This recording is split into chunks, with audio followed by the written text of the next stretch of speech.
মাননীয় বিরোধী দলীয় নেতা ডক্টর মোহাম্মদ শফিকুর রহমান, আপনার সময় 8 মিনিট। ধন্যবাদ আপনাকে।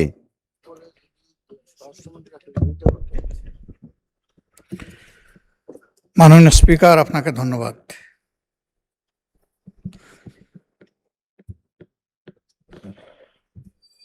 সরকারি দলের পক্ষ থেকে না, আমাকে না দিলেও চলবে সময়। উনি বলতেছেন যে ওইদিকে 10 মিনিট 12 মিনিট দিয়ে আমাকে 8 মিনিট দিয়েছেন, আমাকে না দিলেও হবে। না মাননীয় নেতা, উনাদের 2 জন বক্তা মাত্র, ঠিক আছে, মানে থ্যাংক ইউ টাইমের পরিমাণ এদিকে বেশি। আমি জুলাই সম্পর্কে কথা শুনতে চেয়েছিলাম, কিন্তু দুঃখজনকভাবে অনেকে পিছনের দিকে দৌড়াইতে গিয়ে 96 পর্যন্ত গেলেন, আর একটু গেলে 91 পর্যন্ত যেতে পারতেন। 96-তে থেমে গেলেন কেন? 96-এর ব্যাখ্যা দিয়েছেন চমৎকার ভাবে, যে 96-এ একসাথে আমরা জোট করি নাই, জোট হয়েছে বিএনপির সাথে, এর বাইরে কারো সাথে এর আগে আমাদের জোট ছিল না। যদি বলা হয় এটা 1 থেকে 100 পর্যন্ত পুরাটা মিথ্যা। এটা ইতিহাস জানার কমতি, এটা রাজনীতিতে অনভিজ্ঞতা।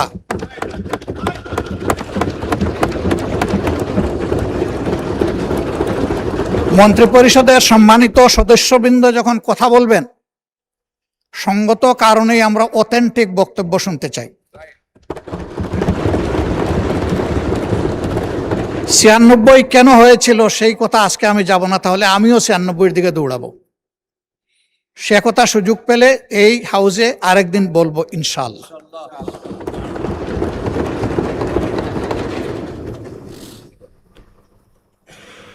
আমার আরেকজন মাননীয় প্রতিমন্ত্রী তিনি বলেছেন,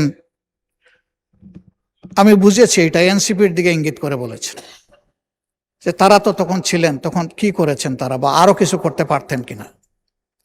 আমি ওই দোষাদোষিতে যেতে চাই না। এই ব্যাপারে এনসিপির আহ্বায়ক বক্তব্য রেখেছেন এবং চমৎকার করে বলেছেন যে আমরা এটা করেছি ওইটা করেছি, আরো করা দরকার ছিল, আমরা পারি নাই, এখন আপনারা করেন। এটাই হওয়া উচিত। আমি গিয়েছিলাম ব্যাংককের হাসপাতালে পঙ্গু জুলাই যোদ্ধাদেরকে দেখতে। আমি সবার সাথে কথা না বলতে পারলেও অনেকের সাথে কথা বলেছি। আমি জানতে পেরেছি তাদের যাদেরকেই পাঠানো হয়েছে চিকিৎসার জন্য, এইটা সদ্য সাবেক সরকারের সময়ই পাঠানো হয়েছে,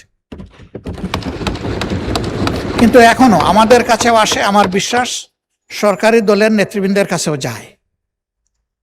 বহু আহত পঙ্গু যোদ্ধা চিকিৎসার জন্য এখন দাঁড়ে দাঁড়ে ঘোরায়। আমার অনুরোধ, সরকার যেন তাদের দিকে দৃষ্টি দেয়। ওই দোষারোপের রাজনীতিতে যাওয়ার দরকার নেই, দায়িত্ব পালন হোক, শান্তি পাব।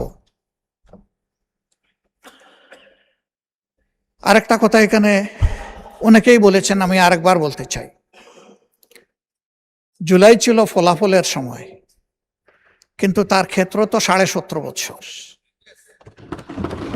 এই সময়ের ভিতরে যারা গুম হয়েছেন, খুন হয়েছেন, পঙ্গু হয়েছেন, তাদেরকে ফেলে দেওয়া, ভুলে যাওয়া উচিত হবে না। এটা নিজের আত্মার সাথে বিশ্বাসঘাতকতার সামিল হবে। তাকে পরম শ্রদ্ধায় তাদেরকে স্মরণে রাখতে হবে, শুধু মুখে নয়, কাজে।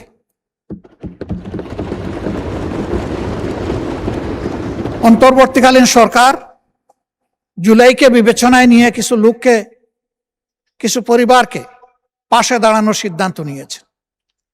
আমি আগেও বলেছি, এখনো অনুরোধ করব, যাদের তিলে তিলে স্যাক্রিফাইসের কারণে এই জুলাই সফল হয়েছিল, তাদের জন্য অনুরূপ সমান ব্যবস্থা করা হোক। এতে যদি এখানকার সংসদ সদস্যদের তাদের কোনো ফ্যাসিলিটি কার্টেল করে ওইটা করতে হয়, আমি প্রথমে আমারটা অফার করছি। যাদের কারণে আজকের এই সংসদ, তাদের প্রতি আমাদের অবশ্যই দায়বদ্ধতা রয়েছে। এ দায় পরিশোধ করতেই হবে, এর কোনো বিকল্প নেই। শুধু জুলাইয়ের পঙ্গু নয়, সেই সময়ের পঙ্গুরা, আহতরা, গুলিবিদ্ধরা, যারা এখনো পিলেট আর বুলেট নিজের বডিতে নিয়ে তারা ঘুরাচ্ছেন, দিনরাত যন্ত্রণায় কাতরাচ্ছেন, কারো ঘাড়ে, কারো কোমরে, কারো বুকে, এগুলার সাক্ষী আমরা সবাই। তাদের প্রতি আমাদেরকে অ্যাটেনশন দিতে হবে। তাহলে আগামীতে এই দেশে বেশি বেশি করে বীর জন্ম নেবে ইনশাআল্লাহ।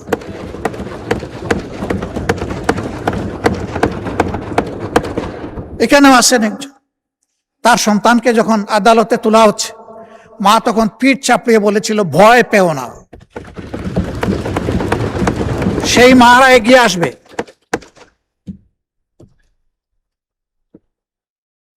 কিন্তু আমরা যদি বিস্মৃত হয়ে যাই, তাদেরকে যদি আমরা ফেলে দেই, তাহলে এটা হবে না। আমি দুইটা প্রতিষ্ঠানের প্রতি মাননীয় প্রধানমন্ত্রীর একান্ত উদ্যোগ কামনা করছি। একটা হলো, মেহেরবানি করে এই জুলাই জাদুঘরটা খুলে দেন। যদি কিছু কাজ বাকিও থাকে তাও খুলে দেন। এই রিনোভেশন, এডিশন, ডিডাকশন, এটা কন্টিনিউয়াস প্রসেস, এটা চলতে থাকুক, কিন্তু জুলাই জাদুঘরটা খুলে দেন। আপনি উদ্বোধন করবেন, আমাদেরকে দাওয়াত দিলে আমরাও আপনার পাশে থাকব। জুলাই ফাউন্ডেশন, এটা জুলাই যোদ্ধাদেরকে সাপোর্ট দেওয়ার জন্য, সম্মান দেখানোর জন্য একটা ফাউন্ডেশন হয়েছে। আমি ব্যতীত শুনে, যদি এটা সঠিক হয়ে থাকে, এই ফাউন্ডেশনের কর্মচারী কর্মকর্তারা গত 5 মাস ধরে তারা কোনো বেতন পান না। আমি এটা জানি না ভাই, আমি যেটা জানি না সেটা আমি বলবো কিভাবে? আমার একান্ত অনুরোধ, সরকার এই প্রতিষ্ঠানটাকে যেন আরো প্রাণবন্ত করে তোলে। ওই একই, এখানেও বীর জন্ম নিবে বেশি করে ইনশাআল্লাহ। এরপরে আমার অনুরোধ, যাদের বিচারের কথা বলা হয়েছে, তাদের বিচারে কেউ যদি গড়িমসি করে, হাসরের দিন আমি তাদের বিরুদ্ধে বাদী হব। এখানে আমি যে মুখগুলা দেখতে পাচ্ছি, অনেকে একসাথে আমরা জেলে ছিলাম, আমাকে নিলে একটু বেশি আদর করত, দীর্ঘ সময় রাখত, সহজে ছাড়তো না আমাকে। আমার বন্ধুরা অনেকে আমার পরে যেত, আগে চলে আসত। আমাকে বেশি সময় কেন রাখতো এটা তারা ভালো জানে। তবে আমরা যারা জেলে বন্দী ছিলাম, শরীরটা জেলের ভিতরে ছিল, মনটা আমাদের বাইরে ছিল। এই জুলাই যোদ্ধাদের পাশাপাশি 17 বছরে জি, ওনার টাইম এক্সটেনশন। জি জি জি, মাননীয় বিরোধী দলীয় নেতা সবাই শুনতে চাচ্ছেন, ট্রেজারি বেঞ্চের মাননীয় চিফ হুইপও চাচ্ছেন আপনার সময় বৃদ্ধি করা হবে। তো আপনি কতক্ষণের মধ্যে হলে আমরা রিজনেবলি শেষ করতে পারবো? জি, 5 minutes. Okay, 5 minutes. Thank you. আপনাদের দুইজনকেই ধন্যবাদ। বিচারের ব্যাপারে কোনো গড়িমসি এই জাতি আসলেই সহ্য করবে না। এই ট্রমা বহন করার শক্তি এই জাতির নাই। বিচার হতেই হবে। তবে অবশ্যই এটাও বলবো, কারো উপর যেন অবিচার করা না হয়, বিচারটা যেন ন্যায় বিচারই হয়। আমাদের নেতৃবৃন্দকে ফাঁসিতে ঝুলিয়েছে, we are proud of them. তাদেরকে নিয়ে অনেক ষড়যন্ত্র করেছে মুখ দিয়ে একটা কথা বের করার জন্য। আলহামদুলিল্লাহ, তারা কারো কাছে মাথা নত করেননি।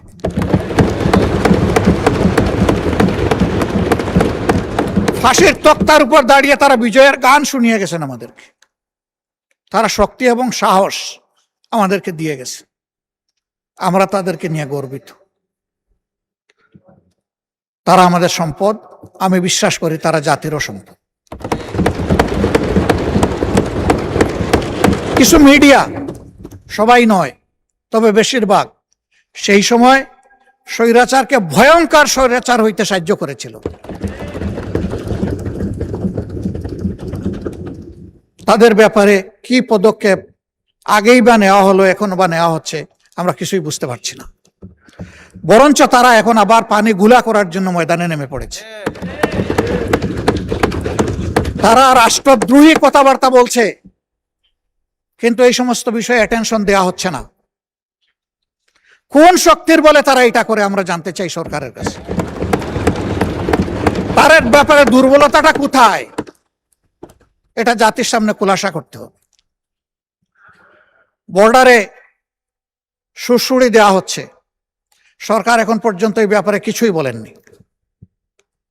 আমরা আমাদের অবস্থান থেকে যতটুকু সম্ভব আমরা বলেছি। আমরা পরিষ্কার বলতে চাই, এটি একটি স্বাধীন দেশ। এই দেশের প্রত্যেকটি বালুকণার আমরা পাহারাদারি করব ইনশাআল্লাহ।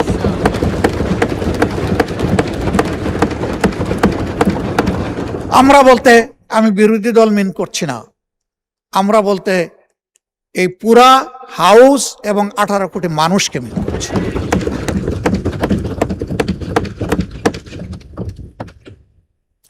মাননীয় স্পিকারকে ধন্যবাদ জানাই। উনি বলেছেন আমরা এক থাকলে দুইটা দেশের নাম বলেছেন যে কেউ আমাদের দিকে চোখ তুলে তাকানোর সাহস করবে না। আমরা সেই দেশ, সেই সরকারটা দেখতে চাই। এদেশের অনেক সর্বনাশ করা হয়েছে। যারা বন্ধুত্বের দাবি করে তারা কতটুকু বন্ধুত্বের পরিচয় কার্যকলাপে দিতে পারছে এটা পরিষ্কার। আমি এই ব্যাপারে সম্পূর্ণ একমত।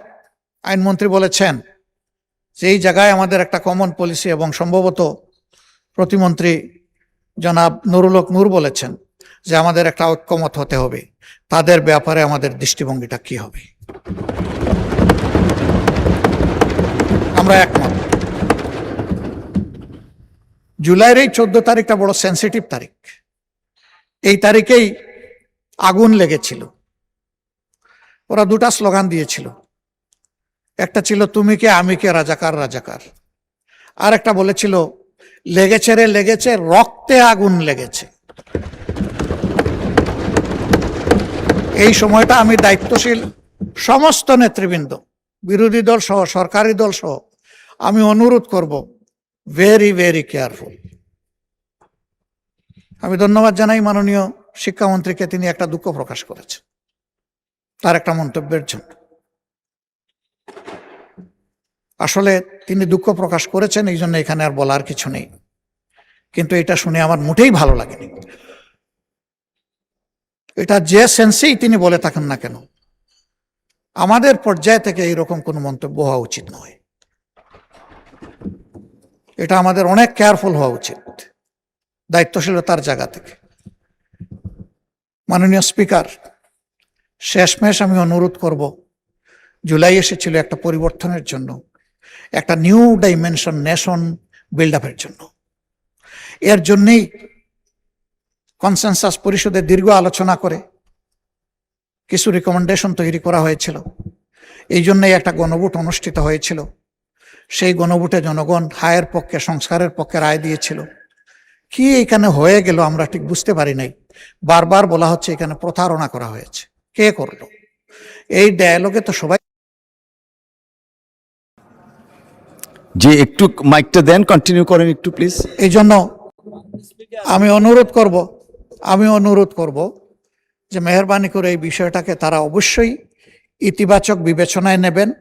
দেশ এবং জাতি সকলের জন্য ভালো হবে। মানুষ তাদের ভোটের মূল্যায়নটা দেখলে গণতন্ত্রের প্রতি তাদের শ্রদ্ধাবোধ এবং সমর্থন বৃদ্ধি পাবে। অন্যথায় গণতান্ত্রিক প্রতিষ্ঠান মারাত্মক হুমকি এবং ঝুঁকির মুখে পড়বে। মাননীয় স্পিকার, আপনাকে ধন্যবাদ আমাকে দুইবার সময় বাড়িয়ে কথা বলার সুযোগ দেওয়ার জন্য। আসসালামু আলাইকুম রহমতুল্লাহ। ধন্যবাদ মাননীয় বিরোধী দলীয় নেতা